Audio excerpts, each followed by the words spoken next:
Good morning. कैसे हो दोस्तों? आशा करता हूँ आप सब अपनी पढ़ाई बहुत ही अच्छे से कर रहे होंगे। चलिए आज क्लास 10th की सिविक्स का पहला चैप्टर पावर शेयरिंग की स्टार्ट कर रहे हैं। बहुत ही मज़ेदार चैप्टर है दोस्तों। लास्ट ईयर क्लास 9th में हमने देखा था कि किसी भी डेमोक्रेटिक सिस्टम लोकतांत्रिक व्यवस्था में सारी ताकत किसी एक अंग तक सीमित नहीं होती है। इसलिए लेजिस्लेचर यानी विधायिका, एग्जीक्यूटिव कार्यपालिका, जुडिशियरी न्यायपालिका के बीच इंटेलिजेंट शेयरिंग होता है। पूरी समझ के साथ शेयरिंग किया जाता है ताकि किसी भी ऑर्गन ऑफ गवर्नमेंट के पास ज़्यादा ताकत ना हो, ज़्यादा पावरफुल ना हो। यह फीचर जो है किसी भी डेमोक्रेसी के को डिजाइन करने के लिए, उसके फंक्शन के लिए वेरी इम्पोर्टेंट होता है। तो चलिए आज हम शुरू करते हैं, लेकिन शुरुआत में ही हम सबसे पहले चुपचाप बेल्जियम और श्रीलंका इन दो देशों की यात्रा करते हैं। चलिए हम सब साथ निकलते हैं, देखेंगे बेल्जियम कहाँ है। यूरोप का एक छोटा सा देश, उस उसकी बाउंड्री किन किन कंट्रीज़ के साथ टच करती है, वो हमसे कितनी दूर है। फिर हम श्रीलंका को देखेंगे कि श्रीलंका हमारे देश से, हमारे प्यारे देश से किधर है, कितनी दूरी पर है। इन दोनों के लोकेशन को हम देखेंगे और इसी के साथ हमारे चैप्टर का शुरुआत होगा। आइए पहले हम इसकी शुरुआत करते हैं, यात्रा पर निकल। देखिए ये हमारा प्यारा देश इंडिया।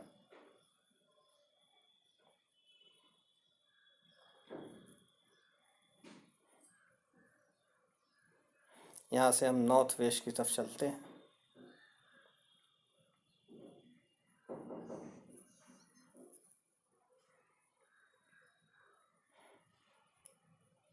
देखिए ब्लैक सी दिखाई दे रहा होगा आपको,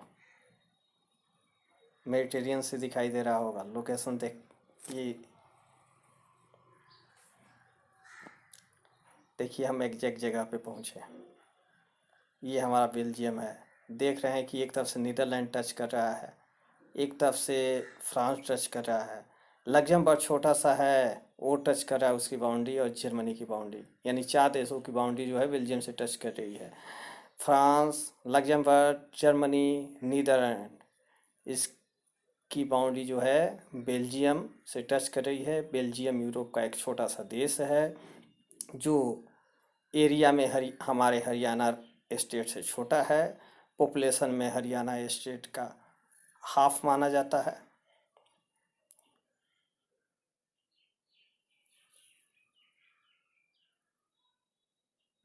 ये एग्जैक्ट स्थिति। अब मैप के थ्रू हम बेल्जियम को देखते हैं, बेल्जियम को करीब से देखते हैं, इसकी बाउंड्री। ये देखिए आउटलाइन, हमारे इंडिया के कंपेरिजन में बेल्जियम कहाँ है ये देखते हैं।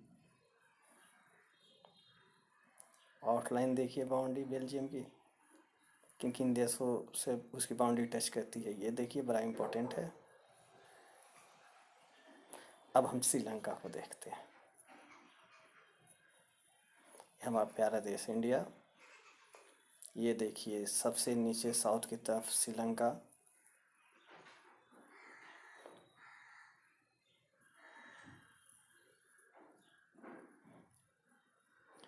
ये अभी हम जहाँ हैं वहाँ से लगभग दूरी 1900 किलोमीटर के करीब थी, श्रीलंका की है जहाँ हमने देखा है। ये देखिए तमिलनाडु से कुछ किलोमीटर की दूरी पे है। तमिलनाडु हमारे साउथ इंडिया का स्टेट। यहाँ देखिए किनारे से अगर हम यहाँ देखते हैं बीच में, तब करीब 200 किलोमीटर आता है, लेकिन अगर किनारे से किनारे को देखेंगे तो 66-67 किलोमीटर के करीब आएगा, यानी कुछ किलोमीटर की दूरी पे है तमिलनाडु से। देखिए श्रीलंका की स्थिति हमारे इंडिया के कंपैरिजन में।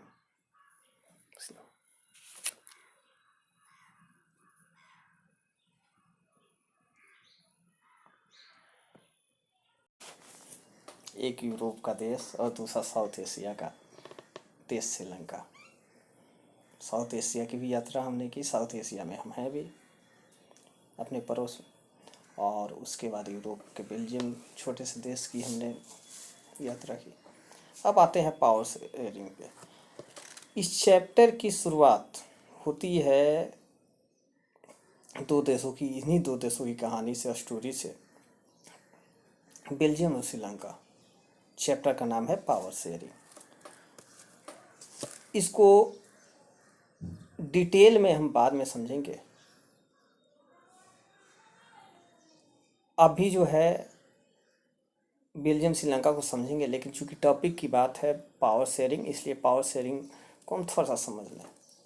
शेयर का मतलब क्या होता है? हम व्हाट्सएप पे कहते हैं कि अच्छा ये चीज़ है तुम्हारे पास, शेयर कर देना मुझे भी। या मैं आपसे कहूँ कि अगर ये वीडियो अच्छा लगे तो इसको शेयर कीजिएगा अपने दोस्तों के बीच, जानने वालों के बीच, और उनसे बोलिएगा कि सब्सक्राइब करें जिससे उनको नोटिफिकेशन मिलता रहे, और लाइक करें, शेयर करना ना भूलिएगा। इसका मतलब क्या हुआ? शेयर करना यानी बांटना, किसी को कुछ आपके पास जो है उसको किसी और को देना। शेयर करना, किसी और को भी आपके पास जो है उस चीज़ों को फॉरवर्ड करना, आगे बढ़ाना, बांटना, डिस्ट्रीब्यूट करना, उस चीज़ को फैलाना। यानी आप अपने साथ उसमें किसी और का इन्वॉल्वमेंट आपने किया, आपके पास जो चीज़ है उसको किसी और को दिया। एक चीज़ ये हुआ, देने वाले के लिए शेयर का मतलब, मान लीजिए कि आप दे रहे हैं, आपको मैंने कहा, आपने मुझे शेयर किया, यानी आपने बांटा, आपने डिस्ट्रीब्यूट किया, आपने दिया, शेयर किया। और मेरे लिए क्या हुआ? मेरे लिए मैंने जब कहा कि शेयर करना, यानी मुझे भी भागीदारी बनाना, उसमें मेरा भी पार्टिसिपेशन हो उसमें, यानी मेरे लिए शेयर का मतलब हो जाएगा पार्टिसिपेट करना, मेरा पार्टिसिपेशन, भागीदारी होना। और आपके लिए शेयर का मतलब हो जाएगा बांटना। जैसे कि हम क्या बोलते हैं कि गवर्नमेंट जो, या कोई भी संस्था जो, इंस्टीट्यूशन जो पावर चलाती है, उसमें पीपल का, एक साधारण जनता का, ऑर्डिनरी पीपल का बड़ा शेयर होता है, यानी भागीदारी होती है। हम कहते हैं ना कि माँ बाप के, पेरेंट्स के प्रॉपर्टी में बेटियों का भी शेयर होता है, यानी पेरेंट्स के प्रॉपर्टी में बेटी का भी हिस्सा होता है, पार्टिसिपेशन होता है। और हम अगर ये कहें कि पेरेंट्स ने अपने प्रॉपर्टी को शेयर कर दिया बेटे और बेटियों के बीच में, यानी पेरेंट्स ने अपने प्रॉपर्टी को बांट दिया बेटे और बेटियों के बीच में। बात समझ में आई? तो यहीं पे है। और जब इस शेयर का मतलब पावर शेयरिंग से होता है, यानी किसी के पास जो पावर है, सत्ता है, शक्ति है, उस चीज़ों को एक पर्सन शेयर करता है, यानी किसी और को वह देता है, बांटता है, और दूसरा आदमी जिसको वो बांटता है वो उस पावर में पार्टिसिपेशन होता है, उसका भागीदारी होती है, बहुत इम्पोर्टेंट रोल होता है, भूमिका होती है। जैसे कि अगर हम कहें कि गवर्नमेंट पावर का शेयर करती है अन्य संस्थाओं के, इंस्टीट्यूशंस के बीच में, बिटवीन दी इंस्टीट्यूशंस, यानी इंस्टीट्यूशन के बीच में पावर का बंटवारा करती है, यानी अपने पावर में से कुछ कुछ काट काट के कर्टेल करेगी अपने पावर को, तब तो किसी और को देगी, तो दे रही है, यानी शेयर कर रही है। और जब हम कहेंगे कि गवर्नमेंट के पावर में डायरेक्ट इनडायरेक्ट रूप से पीपल का जो है, सिटीजन का शेयर होता है, यानी डायरेक्ट इनडायरेक्ट रूप से हम उस पावर में भागीदारी निभाते हैं, चाहे गवर्नमेंट पे प्रेशर बना के या अपने फेवर के लीडर्स को कह के या इंस्टीट्यूशंस को अपने फेवर में लेके या रोड पे मूवमेंट करके या मोबिलाइजेशन यानी गोलबंदी करके। तो ये चीज़ हुआ पावर शेयरिंग। चलिए अब हम आराम से अभी इस पावर शेयरिंग को फिर बाद में डिटेल में स्टडी करेंगे। अभी इन दो देशों के की स्थिति को समझते हैं कि क्या है। देखिए ये बेल्जियम के बारे में क्या है कि अभी हमने देखा कि बेल्जियम जो है एक स्मॉल कंट्री है। कहाँ का स्मॉल कंट्री? यूरोप का स्मॉल कंट्री है, छोटा सा देश है। फिर ये हमने उस समय देखा है, मैंने बताया भी कि ये एरिया के मामले में हरियाणा से छोटा है, स्मॉलर है, लेकिन पॉपुलेशन के मामले में भी ये हरियाणा के कंपेरिजन में हाफ है। यानी बेल्जियम एरिया के मामले में हरियाणा से छोटा तो है ही, पॉपुलेशन के मामले में भी हरियाणा का आधा है, हाफ है एक, ये करीब करीब। अच्छा, अब जो है इसका बॉर्डर किससे टच होता है? अभी आपने देखा, रिकॉल कीजिए, हमने देखा कि वेस्ट के तरफ से फ्रांस से उसकी सीमा बाउंड्री जो है सो टच करती है, साउथ की तरफ से लक्ज़मबर्ग की बाउंड्री टच करती है, ईस्ट के तरफ से आपको ईस्ट के हैं नॉर्थ ईस्ट नीदरलैंड की ये बाउंड्री टच करती है, और आपको साउथ ईस्ट के तरफ से जर्मनी की बाउंड्री टच करती है। इन 4 कंट्रीज 4 कंट्रीज़ की बाउंड्री जो है बेल्जियम से टच करती है। अब इथनिक कंपोजिशन जो है इसका बड़ा कम्प्लेक्स है। इथनिक कंपोजिशन का मतलब क्या हुआ? इथनिक का मतलब होता है इथनिक, जैसे आप कहिएगा ना जातीय या प्रजातीय, यानी एक ऐसा सोशल डिवीज़न, यानी समाज का ऐसा बंटवारा, सामाजिक विभाजन, ऐसा विभाजन जिसमें अलग अलग ग्रुप्स में लोग बटे हुए हैं। और ग्रुप्स का बेस क्या है? हर ग्रुप जो है, हर समूह जो है, वो जो सामाजिक विभाजन का, समाज का जो बंटवारा हुआ है ग्रुप्स में, तो हर समूह जो है, हर ग्रुप जो है अपनी संस्कृति दूसरे से अलग मानता है। बात समझ में आ रही है? यानी ये सोचता है कि मेरी संस्कृति दूसरे ग्रुप से, मेरी संस्कृति अलग है, दूसरा ग्रुप सोचता है मेरा जो कल्चर है सो तीसरे ग्रुप से अलग है। तो ये अपने कल्चर को अलग मानता है, और उस ग्रुप के अंदर में जितने लोग होते हैं उनके कल्चर को वह एक मानता है, ऐसा मानता है कि हम एक ग्रुप के जो लोग हैं, चूँकि कल्चर बेस पे उनका डिवीज़न हुआ होता है ग्रुप का, तो वो मानते हैं कि हमारे ग्रुप में जितने लोग हैं, हमारा शेयर्ड कल्चर जो है, यानी साझी संस्कृति, यानी हम सब की जो एक संस्कृति जो है, कल्चर जो है एक तरह की है, यानी साझी संस्कृति है, शेयर संस्कृति है, जिस पे उनका डिवीज़न हुआ होता है। फिर क्या है कि इसके साथ ही ये जो इतनी ग्रुप, यानी ग्रुप के जो लोग होते हैं, पीपल जो होते हैं, ये ऐसा मानते हैं कि इनका जो ओरिजिन है, यानी जो इनके जो इनके पूर्वज हैं, एंसेस्टर हैं, वो एक ही रहे हैं। यानी एक ग्रुप के मेंबर के पूर्वज जो हैं, एंसेस्टर जो हैं, एक ही रहे हैं, ऐसा इनका मानना होता है, जिसके कारण से इनका जो फिजिकल जो कंपोजिशन होता है, कल्चर जो होता है, एक तरह का है, ऐसा इनका मानना होता है। ठीक है, लेकिन इसके साथ ये ध्यान देने की बात है कि ये जो ही नहीं है कि एक ग्रुप जो कल्चर बेस पे बटी हुई है, जो एंसेस्टर यानी पूर्वज एक मानता है, ऐसा इनके ग्रुप का लोग, तो ये एक ग्रुप के सभी लोगों का रिलीजन एक ही हो, ये सभी लोग एक ही रिलीजन को मानते हों। ये ज़रूरी नहीं है कि एक ही रिलीजन को मानते हों या उनका नेशनलिटी यानी राष्ट्रीयता एक हो, ये नहीं ज़रूरी है। यानी एक आदमी यहाँ रह सकता है इंडिया में, दूसरा आदमी यूएसए में रह सकता है, इनकी राष्ट्रीयता अलग हो सकती है और चीज़ लेके, ये कल्चर बेस पे बंधे हुए होते हैं, और दूसरा ये अपने पूर्वज को एक जैसा मानते हैं, ये चीज़ है, एक ही मानते हैं। ठीक है, तो ये जो कंपोजिशन है, यानी इस तरह का जो अलग अलग जो कल्चर बेस्ड जो इनका ग्रुप जो बना हुआ है, ये काफ़ी ज़्यादा यहाँ बेल्जियम में है, जिस कारण से वेरी कम्प्लेक्स, बहुत जटिल है यहाँ का एथनिक कंपोजिशन। फिर क्या है कि ये चीज़ हम समझ गए। अब आते हैं इतना समझने के बाद कि भाई वहाँ के जो लोग हैं, जो इतनी कंपोजिशन के बारे में जो हमने जाना, अब देखते हैं कि वहाँ के लोग जो हैं लैंग्वेज उनका और सब क्या है। तो हम देखते हैं कि वहाँ जो है फ्रेंच बोलने वाले लोग भी हैं, डच बोलने वाले लोग भी हैं, तो जर्मन बोलने वाले भी लोग हैं। तो हम देखते हैं कि जैसा कि यहाँ पे आप देखिए क्या है हमारा कि फ्रांस में, बेल्जियम में टोटल जो बेल्जियम हमने मैप देखा है यहाँ पे, आप देखिए इसको ठीक से कि ये हमारा बेल्जियम है। तो ये जो बेल्जियम है यहाँ आप देखिए, ये इसमें क्या कह रहा है कि ये जो फ्लेमिश, जो ये वाला जो बेल्जियम का पूरा जो नॉर्थ वाला एरिया है, इस एरिया को फ्लेमिश एरिया बोलते हैं, ठीक है।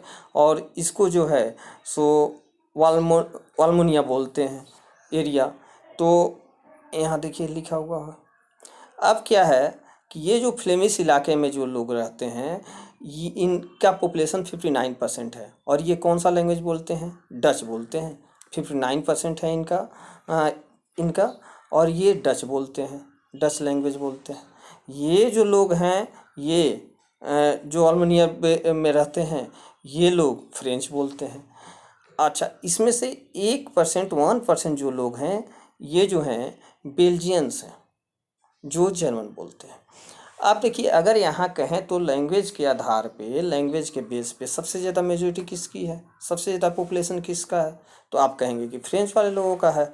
जो लोग फ्रेंच वाले लोगों का है, जो लोग आपको फ्लेमिश एरिया में रहते हैं।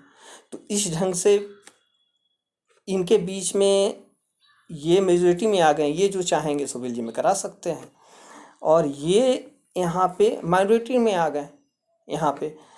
अब दूसरी तरफ आइए, इसका इसमें जो बीच में जो ये जो है बेल्जियम की एक कैपिटल है ब्रुसेल्स, यहाँ का अगर कंपोजिशन देखें तो यहाँ के कंपोजिशन में क्या है कि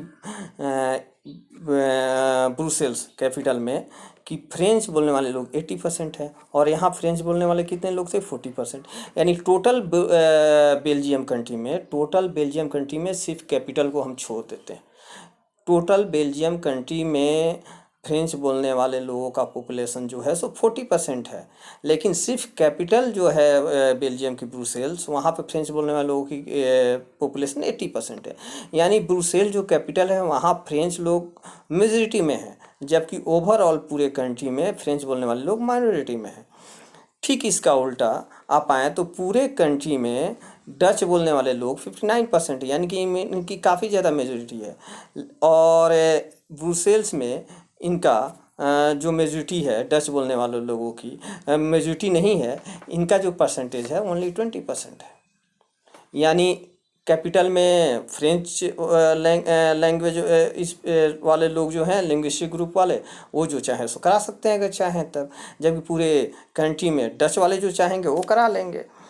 और अगर इनके बीच में अगर ये ठीक से अपने बीच में एकोमोडेट मतलब स्थान बना के एक दूसरे के बीच में समझौता करके अच्छे ढंग से तालमेल रख के अगर नहीं चलेंगे तो क्या होगा? इसका परिणाम क्या निकलेगा? इसका परिणाम ये निकलेगा कि ये जो है डच वाले हैं यहाँ अलग टूट जाएंगे, ये जो हैं सो फ्रेंच वाले अलग टूट जाएंगे, और ये जर्मनी वाले अलग टूट जाएंगे। ये भी हो सकता है कि इनके अंदर में छोटी छोटी बातों को भी लेके कोई ना कोई डिवीज़न हो जाए, और फिर इनके बीच में भी फ्रैक्शन शुरू हो जाए, तो फिर ये टूट जाएंगे, ये टूट जाएंगे।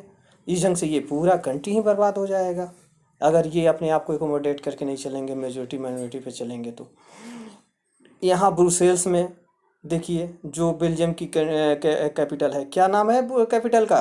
ब्रुसेल्स। तो यहाँ फ्रेंच बोलने वाले जो 80% हैं और 20% जो डच बोलने वाले लोग हैं, अगर ये भी अपने आप में एक दूसरे से समझौता करके नहीं चलते हैं, एकोमोडेट करके नहीं चलते, तो फिर ये यहाँ पे टूट के अलग हो जाएंगे। डच वाले अलग हो जाएंगे और फ्रेंच वाले अलग हो जाएंगे। फिर इनमें भी हो सकता है कि छोटी छोटी बातों को हो, ये भी टूट जाएंगे, ये भी टूट जाएंगे, यानी पूरा कंट्री बर्बाद, कैपिटल बर्बाद, सब चीज़ बर्बाद हो जाएगा, कुछ नहीं बचेगा, आपसी तनाव का। तो अब सोचिए कि जब ऐसी स्थिति आती है तो क्या किया जा सकता है? इसी में देखिए कि इनके कन्फ्लिक्ट का एक ये कारण है। दूसरा कारण क्या है इनके कन्फ्लिक्ट का? किनके कन्फ्लिक्ट का? ये लिंग्विस्टिक ग्रुप जो हैं डच वाले और फ्रेंच वाले, क्या है कौन? फ्रेंच वाले जो हैं सो माइनॉरिटी में हैं। कहाँ पे माइनॉरिटी हैं फ्रेंच वाले? यहाँ देखिए, फ्रेंच वाले पूरे कंट्री में माइनॉरिटी में है और डच वाले मेजॉरिटी में हैं। तो यहाँ देखिए जो फ्रेंच वाले जो माइनॉरिटी में हैं, ये लोग जो काफ़ी रिच हैं और पावरफुल थे रिलेटिवली। किसके रिलेटिवली? डच वालों के। यानी डच वाले की मेजॉरिटी तो है पूरे कंट्री में, डच वाले अधिक जनसंख्या है डच वालों की। फ्रेंच वालों की कम जनसंख्या है, अल्पसंख्यक हैं, माइनॉरिटी हैं, और मेजॉरिटी डच वालों की है। लेकिन अल्पसंख्यक होने के बावजूद, यानी माइनॉरिटी यानी कम संख्या फ्रेंच वालों की होने के बावजूद, ये रिच हैं, पावरफुल हैं, जबकि डच वाले जो हैं उनके कंपेरिजन में उतने रिच और पावरफुल नहीं हैं। इवन ये इनके पास इकोनॉमिक डेवलपमेंट जो होता है, यानी आर्थिक जो विकास इनका होता है, और एजुकेशन जो इनके पास होता है, ये काफ़ी समय बाद आके होता है। अब इस कारण से चूंकि ये रिच और पावरफुल थे और ये रिच पावरफुल डच वाले नहीं थे, और फिर इनके पास एजुकेशन और इकोनॉमिक डेवलपमेंट काफ़ी बाद होता है, तो इनके बीच में कन्फ्लिक्ट का, टेंशन का बहुत बड़ा कारण रहा है 1950 और 50 और 60 के बीच में। 1950 एंड 1960 के ड्यूरेशन में इनके बीच में टेंशन का सबसे बड़ा कारण यही रहा है कि जो माइनॉरिटी फ्रेंच वाले हैं वो काफ़ी रिच और पावरफुल थे, जबकि मेजॉरिटी डच वाले जो थे ये उतने रिच और पावरफुल नहीं थे। इसके साथ ही साथ इनके पास इकोनॉमिक डेवलपमेंट और एजुकेशन काफ़ी समय बाद आया।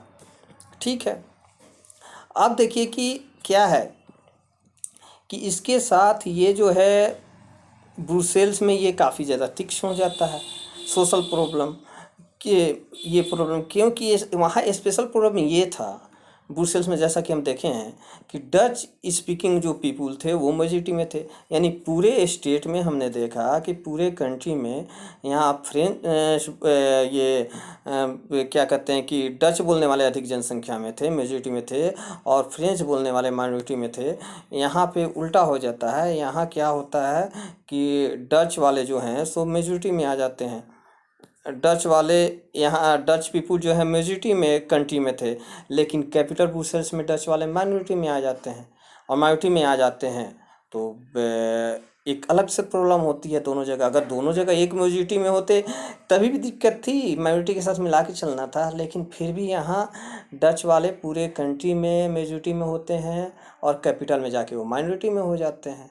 ठीक उल्टा जो पूरे कंट्री में फ्रेंच वाले माइनॉरिटी में होते हैं वो कैपिटल ब्रुसेल्स में आके मेजॉरिटी में हो जाते हैं। ये एक अलग तरह की प्रॉब्लम थी, ये प्रॉब्लम था। अब आप सोचिए ज़रा कि इसमें गवर्नमेंट कैसे बन सकती है, कैसे इनको सब ऐसा किया जाए कि सबको एक साथ लेके चला जाए, सब live together in same country, एक ही कंट्री में ये सब एक साथ साथ रह सके, पीसफुली रह सके, कैसे किया जाए, ये प्रॉब्लम था। दूसरी तरफ आते हैं श्रीलंका। तो श्रीलंका के बारे में देखते हैं कि श्रीलंका जो है आइलैंड नेशन है। हमने देखा आइलैंड मतलब द्वीपीय राष्ट्र है, चारों ओर से ओशियन है, साउथ एशियन का रीजन है ये। साउथ एशियन का रीजन, इंडिया भी है साउथ एशियन का रीजन है। हमने देखा कि ये तमिलनाडु का जो सबसे साउथर्न कोर्स है, दक्षिणी तट है, यहाँ से कुछ ही किलोमीटर पे है ये। इसका पॉपुलेशन के मामले में जो श्रीलंका है हरियाणा का के लगभग बराबर है, जबकि पॉपुलेशन में बेल्जियम जो है हरियाणा का लगभग हाफ था। ध्यान दीजिएगा, क्वेश्चन यहाँ से पूछ देगा, दोनों उलट देगा, पूछ देगा हरियाणा में पॉपुलेशन हाफ है, हरियाणा का पॉपुलेशन हाफ है श्रीलंका में, और इक्वल है आपको बेल्जियम में, पूछ सकता है। तो आप देखते रहेंगे। तो यानी पॉपुलेशन जो है हरियाणा के और श्रीलंका का सेम है। श्रीलंका में भी डाइवर्स पॉपुलेशन है, यानी डाइवर्स पॉपुलेशन मतलब विभिन्न भिन्न भिन्न जाति समूहों के लोग हैं, डाइवर्स हैं, डिफरेंट इतने ग्रुप के हैं, और भी है, मतलब कि इनका सोशल जो ग्रुप है सो अलग अलग डिफरेंट है। यहाँ जो है इनके यहाँ के जो सोशल ग्रुप हैं उनमें जैसे अलग अलग जो लोग हैं जातीय लिंग्विस्टिक समूह के ये सब, तो उसमें मेजर यानी सबसे ज़्यादा बोलने वाले लोग जो हैं जो श्रीलंका का की लैंग्वेज है सिंहला। वो सिंहला बोलने वाले लोग मेजोरिटी में है। कौन सी लैंग्वेज बोलते हैं सबसे ज़्यादा लोग? सिंहला बोलने वाले लोग मेजोरिटी में है। इसके बाद तमिल बोलने वाले लोग हैं सिंहला के बाद। तो सबसे ज़्यादा मेजर सोशल ग्रुप जो है सिंहला स्पीकर यानी सिंहला बोलने वाले लोगों की है। और दूसरा पार्ट आता है, दूसरा जो ग्रुप है सोशल का वो तमिल है, तमिल तमिल का भी दो ग्रुप है। एक तमिल ग्रुप है नेटिव वालों का। नेटिव वालों का मतलब क्या? नेटिव वालों का मतलब ये है कि ये वहीं के हैं। नेटिव वाले का मतलब क्या है कि नेटिव वाले वहीं के हैं जहाँ पे मतलब कि ये श्रीलंका के ही हैं। ठीक है, ये बात समझ में आ रही है कि नेटिव वाले श्रीलंका के ही हैं। और नेटिव का मतलब होता है स्थानीय, तो ये श्रीलंका के हैं। जबकि आप जो हैं दूसरा जो ग्रुप है इंडियन तमिल्स का है। इंडियन तमिल्स का मतलब ये हुआ कि वैसे तमिल लोग, एक तमिल नेटिव है यानी जो श्रीलंका वाले हैं, श्रीलंका के ही हैं। दूसरे जो तमिल जो लोग हैं जिनको इंडियन तमिल कहा गया, ये वैसे तमिल थे जो इनके फोर फादर माने पूर्वज, ये जो हैं इंडिया से वहाँ प्लांटेशन में काम करने के लिए गए। प्लांटेशन में काम करने के लिए गए हैं कॉलोनियल पीरियड के टाइम में, और जाने के बाद वहीं पे रह गए, तो उनको इंडियन तमिल्स कहा गया। और तमिल नेटिव जो लोग थे, जो वहाँ के मूलतः वहाँ के लोग थे, इनको श्रीलंकन तमिल भी कहा जाता है। तमिल नेटिव्स को श्रीलंकन तमिल्स भी कहा जाता है।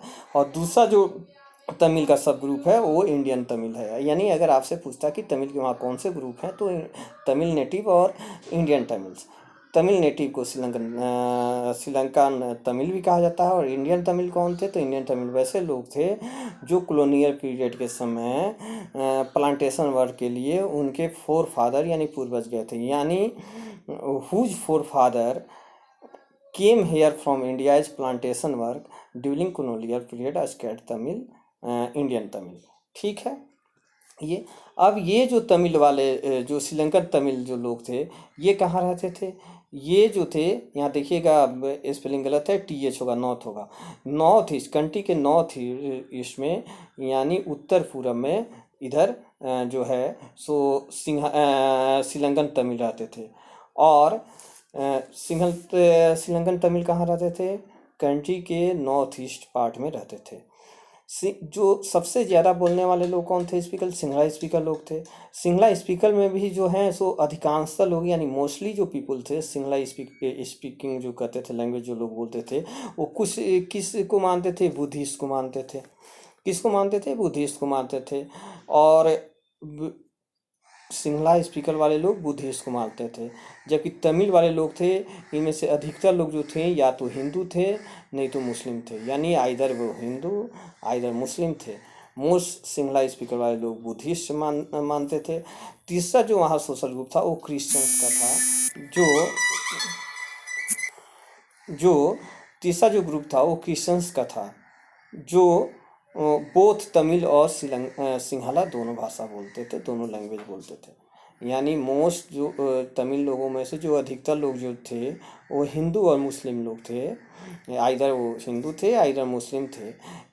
तीसरा जो सोशल ग्रुप था वो क्रिश्चियंस का था। यानी वो लोग तमिल और सिंहला दोनों बोलते थे। कोई तमिल बोलता था, कोई सिंहला बोलता था, या दोनों बोलते थे। यानी हमारे सामने तीन ग्रुप्स आते हैं। एक सोशल ग्रुप जो है सो सिंहला स्पीकर था यानी सिंहला बोलने वाले लोग थे, दूसरे लोग तमिल थे और तीसरे लोग क्रिश्चियंस थे। अब तमिल वाले लोग जो थे टू सब ग्रुप्स में बटे हुए थे, दो सब ग्रुप्स में बटे हुए थे। एक तमिल नेटिव थे जिनको श्रीलंकन तमिल भी कहा जाता था, और दूसरे जो थे उनको इंडियन तमिल कहा जाता था। इंडियन तमिल कौन थे हमने जान गए। श्रीलंकन जो तमिल थे वो कंट्री के नॉर्थ ईस्ट पार्ट में रहा करते थे। सिंहला स्पीकर जो लोग थे उनमें से अधिकांशतः लोग बुद्धिस्ट थे, और जो तमिल थे उनमें से अधिकांश लोग जो मुस्लिम या हिंदू थे। तीसरा जो सोशल ग्रुप था ये क्रिश्चियंस थे जो तमिल और सिंहली दोनों लैंग्वेज बोला करते थे। ठीक है, यहाँ आप देख सकते हैं कि जो सिंहला पीपल थे श्रीलंका में वो 74% इनका पॉपुलेशन था। जबकि तमिल स्पीकर का 18% मात्र, ओनली 18% तमिल स्पीकर बोलते थे। और जबकि क्रिश्चियंस जो थे वह क्रिश्चियन कितने थे? बोथ लैंग्वेज बोला करते थे 1%। 78 ये जो तमिल